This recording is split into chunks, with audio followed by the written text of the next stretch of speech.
Michael Kilgariff, Australian Logistics Council. Tim, I wonder if you could give us an update on where the port lease transaction bill is actually up to today.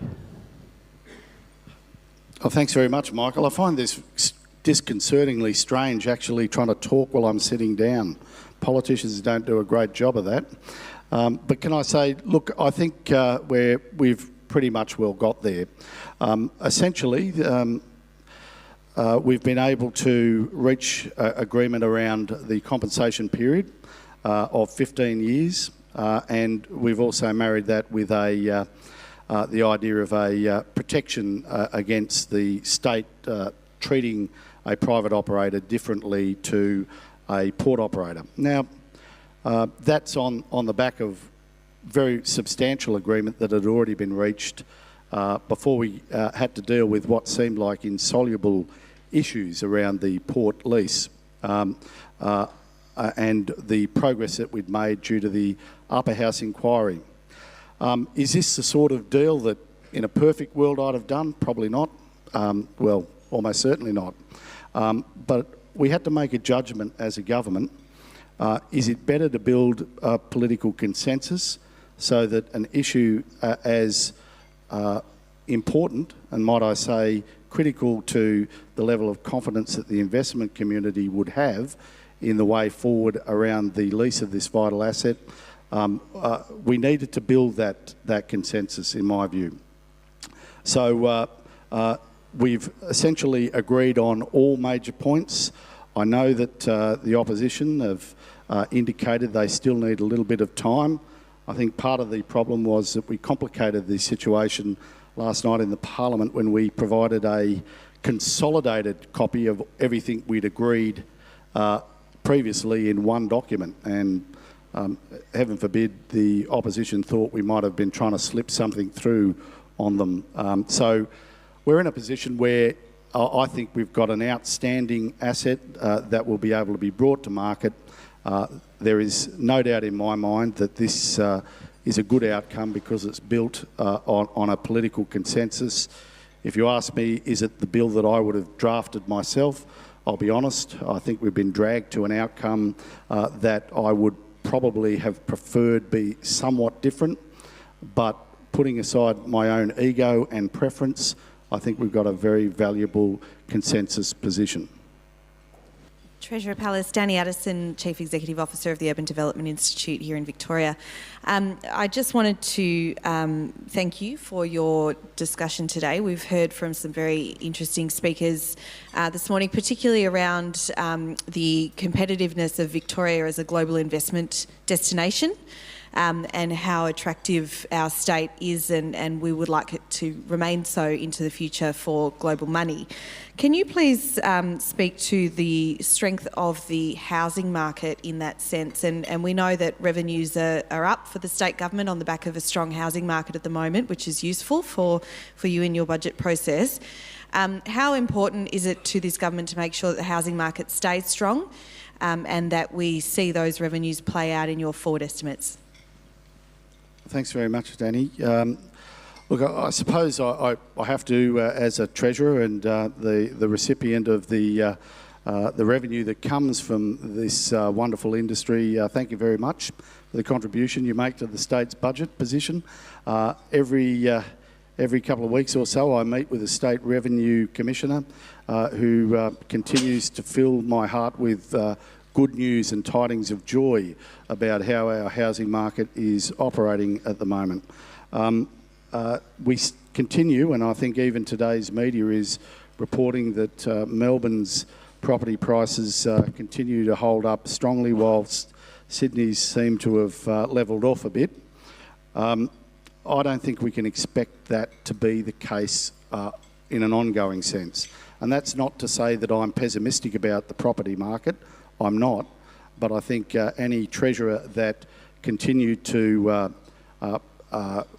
budget on the basis of the windfall gains that we're receiving at the moment, and we are, as I indicated in the mid-year budget update, we'd increased our budget surplus from $1.2 billion to $1.7 billion, in no small part on the back of property receipts that the state is getting. I don't want us to start planning our future investment and spending on what I'd describe as fool's gold if that is considered to be the new normal, and it is not. So we do need to recognise that at some point there will be a levelling off in what is quite a very substantial growth period that's going on with respect to the housing and property market. But of course, while population continues to grow, and population in terms of domestic population shifts tends to demonstrate that people are moving to where the jobs and the economic opportunities are, we have a challenge, and that is to look after not only the housing needs of the community, but look after the infrastructure needs as well. So the revenue that you're contributing to my budget position will of course assist greatly in our plans for infrastructure growth going forward. Treasurer, if I may, with a follow-up question about that. You alluded to perhaps some challenges in the New South Wales market that at the moment aren't being seen in the Victorian market with housing. I just wonder whether the 10% cap being imposed on banks in lending for investment is going to have something of a more negative consequence on where you currently see some of the projections for further housing construction and apartment dwelling construction here in Victoria. I mean, at the moment you go out, you see cranes on the skyline. I just wonder in terms, though, of some of those regulation impositions coming from the likes of APRA, whether that may in fact impact into the future. Well, I've got to say I was a little concerned about the APRA cap when it was first proposed, and my concern was that there was a one-size-fits-all, effectively a view that the Melbourne and the Sydney property markets were behaving in the same way, and clearly what we're seeing at the moment is a clear demonstration that they're not. Despite that, I think there's a pretty solid growth, and if you talk to property developers, they in this state, they say there's a pretty clear line of sight in terms of investment over the next 2 years, and beyond that, the line of sight becomes a little less clear. But I think what we do need to ensure is that state governments, and federal governments for that matter, but attending to my responsibilities, state governments need to make sure that the policy settings, principally around housing affordability, are structured in such a way that we facilitate investment in this industry, and it's certainly a matter that's focused my mind of recent times, and I hope that we'll be able to say something more substantive about that in the middle part of this year. Treasurer Tim Piper from the Australian Industry Group. Congratulations on getting the port sale or port lease across the line. I think both parties it's been very important, and thanks for keeping us all well informed as to what was happening. And also thank you for your positive contribution with the VIPP, the Victorian Industry Participation Policy, which you've been so supportive of for many years. We're pleased to see that happening too, Treasurer. But can I ask you about the money that you're looking forward to getting from the state government, the federal government around the metro? The expectation of getting $4.5 billion, what's the likelihood of that? And whether there's any appetite from private investors to invest in that if the federal government doesn't give you the sorts of funding that you're expecting? Sure. Well, look, as I've indicated in the graphics that I've put forward, we've got a very substantial capital capacity going forward in respect of the state's own balance sheet. But it's important that we bear this in mind that not one single project should deserve the single and focused investment of the state, because there's so much that state governments have to do, and there are so many demands effectively on state capital reserves, whether it's education, hospitals, roads, water capacity, to name but a few. So simply to identify a single public transport project as being the one to which a lot of capital headroom should be directed, I think is probably doing a disservice to the more robust requirements of the state's infrastructure needs going forward. So we've been keen to partner with the federal government on these issues, and we think that a $4.5 billion contribution to what ultimately will be an $11 billion project that returns a benefit cost ratio on the most conservative of measures at about 1.1. If you used a 4% discount rate on the project rather than a 7% discount rate, you'd end up with 2.4 in terms of the BCR on this project. So it looks very good. It's the right project for the future. And look, I'm really keen to just try and build increasingly a level of rationality in terms of the selection of projects, some transparency around how those projects are described and justified to the community, and ultimately some independence around the assessment of those projects, such as the role that Infrastructure Victoria, and might I say complemented by Infrastructure Australia, can add to that debate. And I think in those circumstances this is a compelling project, and of course it would compel a government that says it wants to build infrastructure in cooperation with state governments, that it believes in public transport as part of that mix. This is really a first great opportunity.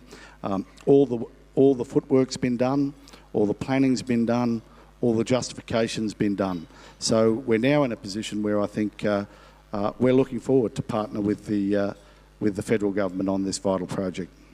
Treasurer, I have one at the back, but before we go there, and just picking up your comments about relationships with the federal government, we alluded earlier today to the fact that there was to be a Federation white paper emerged that tried to clearly define some of the relationships between the federal government and state governments in Australia. Given that many of the things that you are responsible for finding funding for, to wit, health, education and so on, in the state of Victoria is dependent upon having a sustainable revenue base. Could you just bring us up to speed as to how those conversations are going with your federal counterparts about getting some clarity around responsibility and therefore funding sources? Oh, well, can I say Federation white papers are where good ideas go to die, in my opinion. How many times I must be getting on in public life, because I can remember how many times we've sort of had these debates, and the truth is I think it's important that we engage in the identification of who's responsible for what. I think the idea of putting how much tax the state should get as opposed to the federal government is exactly the wrong way to have this debate, because the community want to know exactly who's going to do what. And when you talk to Joe and Jane Average in the street, well, who's responsible for healthcare? And then you get a healthcare expert to go all the way through the healthcare obligation matrix. It's no wonder that people get confused. And might I say, cynical. The politicians are just in the business of shifting the buck. So from my perspective, a better debate would be, let's not talk about how we fund the Federation, let's talk about how we make the Federation work. And once we've got a structure that works, then let's talk about the money. In the meantime, look, I don't begrudge the federal government the fact that they keep pilfering resources from states, or for that matter, that they continue to cost shift and rip up national partnerships with gay abandon. I mean, that is the human dilemma that is being the lot of being a politician. But the one thing I do fear is that whatever tier of government you choose to pursue in public life, then you have to recognise that the buck stops with you. If you're a state politician, you have to make the balance sheet work and work for the community. If you're a federal politician, the same applies. So I've always taken the view, make sure you run your own balance sheet efficiently, make sure that you're looking at your own source revenue and extracting the most efficient use of that revenue as you can. And sure, let's have fun pointing the finger of blame back and forward, but it's not edifying, and it actually doesn't change the disposition or the well-being of people who actually expect politicians at the end of the day to deliver quality services. So if we're going to have a Federation white paper, let's actually outlaw the idea that we talk about tax as part of that process until we get the Federation functioning right. Thank you. Thanks, Tim. Chris Stoltz is my name. I'm the Victorian President of Engineers Australia. And your little comment about Infrastructure Victoria gives a little bit of a segue. As you know, we were very keen for Infrastructure Victoria, and we thank you very much for that, to the extent that you were responsible, and also the position of Chief Engineer for the state. Looking ahead, we're focusing very much on what we call the state of successful cities, and looking forward to the end of the century and into the next century, and what's the state going to look like, and what are our cities going to look like. We're also focusing very much on innovation.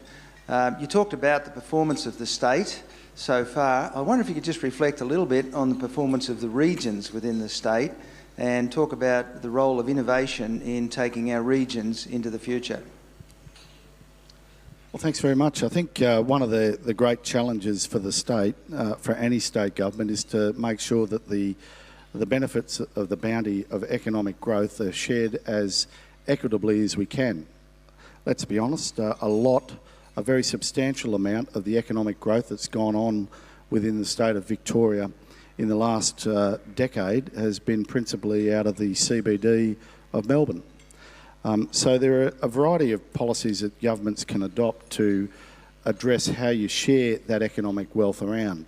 Increasing the connectivity to the CBD for the suburbs and the regions, I think, is one strategy, and of course regional rail link was a key part of that, as before it was the rail connections to Geelong, Ballarat, Bendigo and Traralgon.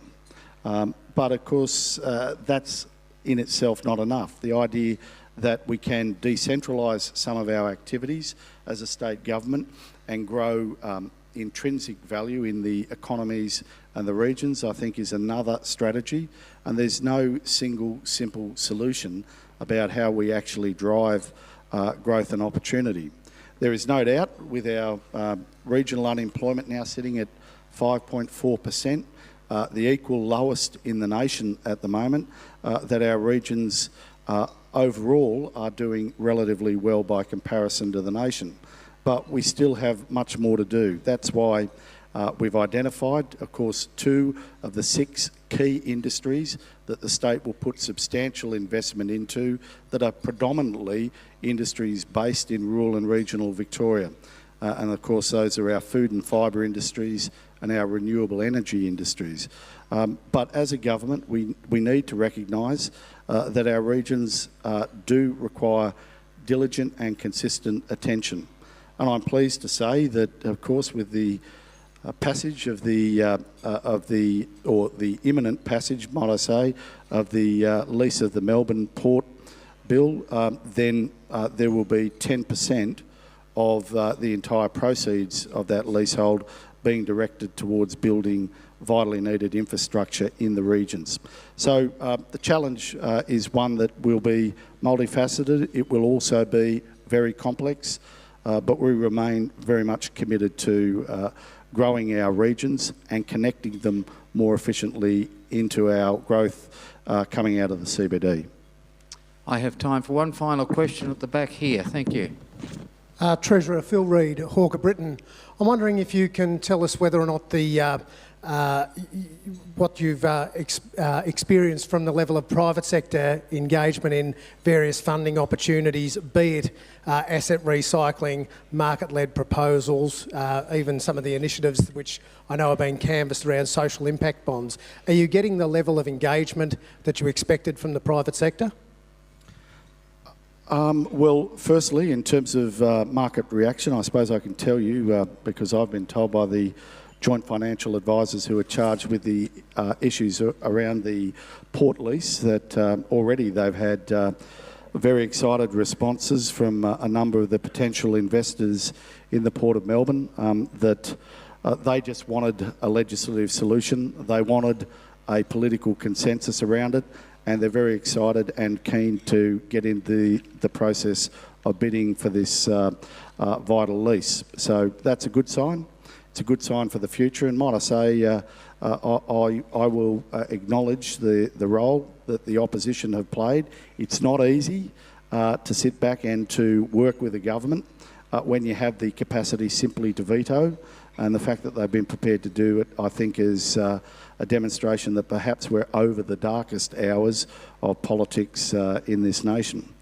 The second point I'd make is that certainly the market-led proposals process that we put in place was aimed to provide a much higher level of transparency than that which we'd inherited from the unsolicited bids, a similar sort of strategy that the New South Wales government has been applying. What I found when I came into government was I was asked to sign off on literally a dozen unsolicited bids, rejecting them as having failed to meet the uniqueness test.